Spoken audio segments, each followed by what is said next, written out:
Dans la section du plan directeur de production, nous avons fait une explication basée sur un fichier Excel présent sur Module. Vous pouvez voir ici le résultat final du fichier Excel. Alors, le cours vidéo que vous allez voir maintenant va expliquer les résultats de ce fichier Excel. Alors, c'est un fichier Excel qui présente une question sur un plan directeur de production. Alors, ceci correspond à la première partie de la question. Alors, il y a l'énoncé qui est le suivant. Les grilles de PDP suivantes démontrent la planification pour le mois d'avril. Nous savons que le produit A représente 30% des ventes et que le produit B représente 70% des ventes. Le planificateur indique que 1.2 produit A est équivalent à 0.42 unités équivalentes et que 0.9 produit B est équivalent à 1.95 unités équivalentes. Les prévisions pour le mois de juillet sont à 950 unités équivalentes qui se répartissent également à chaque semaine. La capacité est à 275 unités équivalentes. Détermine la planification pour les produits A et B des données présentées dans la grille de PDP. Alors, premier type de données, c'est l'énoncé de la question. Ensuite, nous avons les paramètres de gestion et les commandes. Paramètres de gestion pour le produit A, les commandes pour le produit A. Paramètres de gestion pour le produit B, les commandes pour le produit B. Première étape, c'est de prendre ici le 950 unités équivalentes et le traduire en unités réelles de A et de B. Alors, on le voit un petit peu plus bas ici, dans la grille. On a calcul des prévisions. Calcul des prévisions, 950 unités équivalentes au départ sur 4 semaines. 950 divisé par 4, ça fait 237,5 unités équivalentes à chaque semaine. Pour le produit A, tel qu'énoncé dans la question, nous avons 30% des ventes, B, 70% des ventes. Donc, 30% de 237 donne 71,25 et 70% de 237,5 donne 166,25. Ce sont les mêmes prévisions en unités équivalentes pour chacun des mois.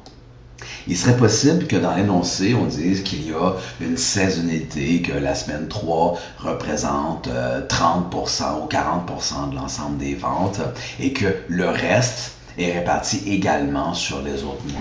Alors, si la semaine 3 représente 40% des ventes et que le reste est réparti également sur chaque semaine, bien, ça veut dire que les semaines 1, 2 et 4 représenteraient quant à elles 60% des ventes. On a ici les prévisions en unités équivalentes, mais dans le plan directeur de production, les prévisions, comme on le voit ici, sont plutôt en unités réelles. Tous les chiffres dans le plan directeur de production sont en unités réelles. On doit donc faire la transformation du 71,25 et du 166,5 en unités réelles. Pour ce faire, on va prendre les paramètres de transformation ici. 1.2 unité A est égal à 0.42 unités équivalentes. 1.2 unité A est égal à 0.42 unités équivalentes. Dépendant de ce qu'on cherche, est-ce qu'on cherche l'unité réelle pour le produit A ou est-ce qu'on cherche l'unité équivalente pour le produit A? On va changer l'inconnu qu'on connaît, tout simplement. Alors, qu'est-ce qu'on connaît ici?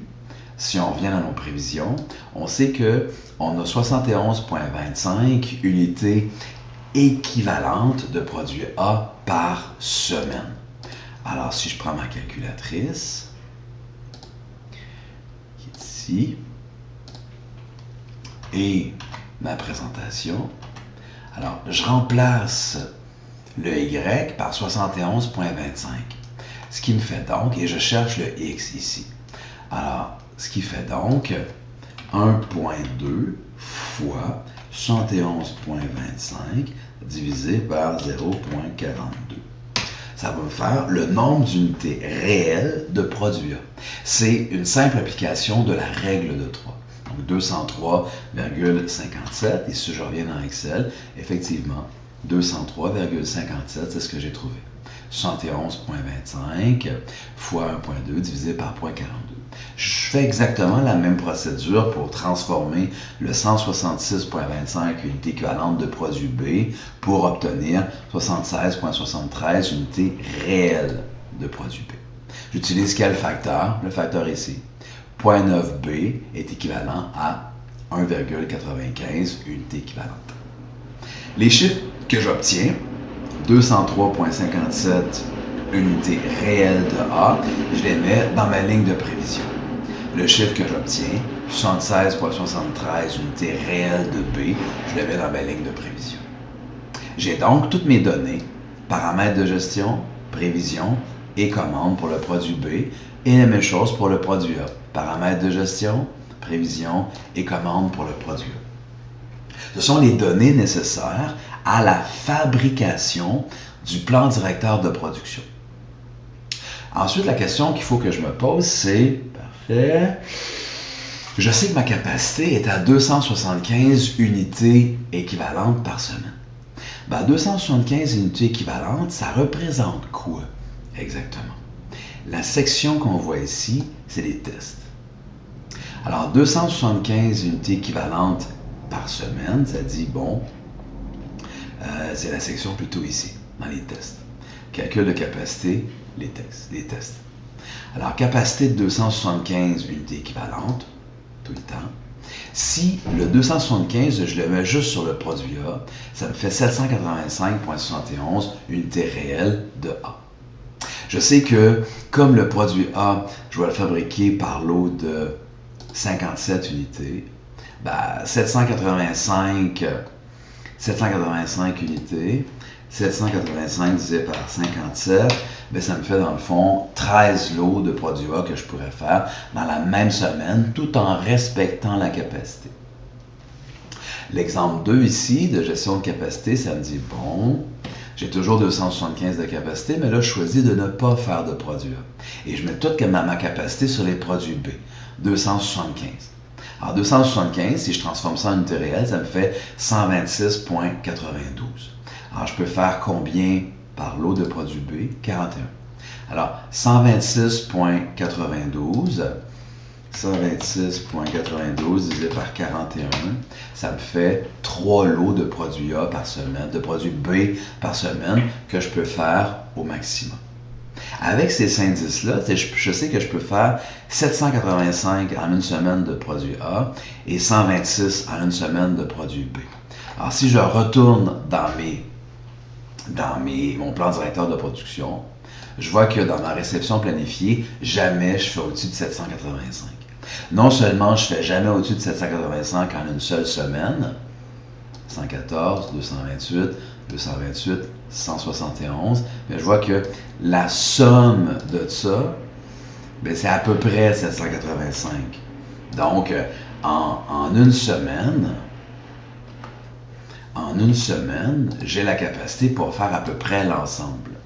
Le produit B, c'est un petit peu moins fort. Le produit B, je sais que j'ai une capacité maximum par semaine qui est à 126 et je vois que je fais 82 à chaque semaine. Donc, je sais que je ne manquerai pas de capacité. C'est la première étape. Deuxième étape, là, je me pose la question, parfait, est-ce que je suis capable de fabriquer ici sans avoir de pénurie pour le produit A et de fabriquer du produit B sans avoir aucune pénurie de produit B? Et là, l'idée, par essai et erreur, je peux faire des calculs pour voir comment ça fonctionne. Alors, le premier calcul qu'on a à faire, c'est quelle est la quantité minimum ici que je dois travailler, que je dois fabriquer pour ne pas obtenir de pénurie ici. Alors, c'est assez simple dans un premier temps. Si je prends ma calculatrice, je dis OK. J'ai 120 unités en stock. J'ai besoin d'un maximum de 203.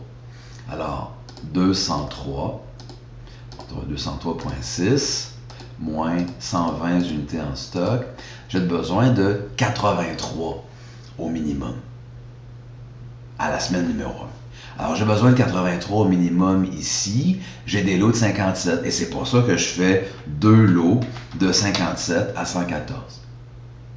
Même chose ici, pour le produit B.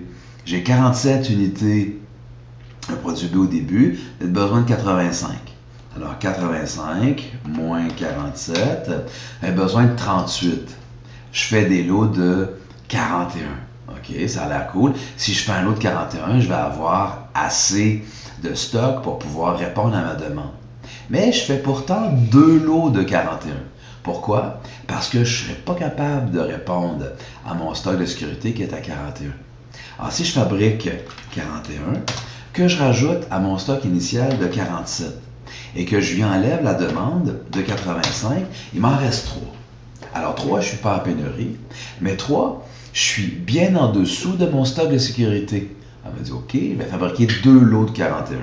Alors 2 fois 41, plus mes 47 initiales, ça me fait 129 au total, moins le 85 que je vais consommer, il va m'en rester 44. 44, c'est effectivement au-dessus du 41 de stock de sécurité que j'ai ici comme contrainte. Et c'est comme ça que semaine après semaine, je vais avancer dans mon plan directeur de production pour voir si je suis en pénurie, pour voir si je respecte mon stock de sécurité. Alors, il faut y aller, il y a une logique de calcul, mais il faut y aller plus par tâtonnement que par logique de calcul.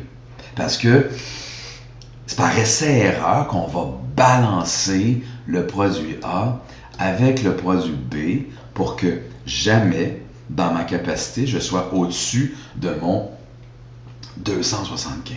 Et là, on voit dans cette section-là, j'ai fait la validation de mon plan directeur de production. Alors, j'ai mis 114 de 28, 171, 114 de 28, 171, et ici, 82 tout le long, 82 tout le long. Donc là, j'ai pris mes unités réelles de A, j'ai appliqué la formule suivante pour obtenir les unités équivalentes de A. Ensuite, j'ai appliqué les unités réelles de B avec la formule qu'on trouve dans l'énoncé pour obtenir les unités équivalentes de B.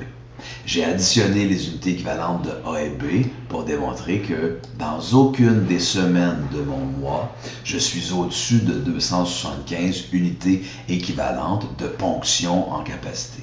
Effectivement, j'arrive à 217, 257, 257, 237. Alors, le plan que j'ai ici, on peut affirmer qu'il répond à 3 contraintes, à 4 contraintes de production. Première contrainte, toujours fabriquer selon le lot. Deuxième contrainte, jamais être en dessous du stock de sécurité. Troisième contrainte, ma contrainte de capacité que j'ai démontrée ici. Je ne suis jamais au-dessus de 275. Et quatrième contrainte dans ce cas-là, mon stock de départ que j'utilise dès la première semaine pour pouvoir répondre à la demande. Alors, je vous invite à prendre le fichier vierge disponible sur Module, à effacer tous les résultats, à ne conserver que les lignes 1 à 7, la ligne 8, la ligne 14 à 16, ainsi que la ligne 18. Toutes les autres lignes dans ce fichier Excel sont des calculs que vous devriez être capable de réaliser dans le cadre d'un cours de planification des opérations. Bonne pratique à tous.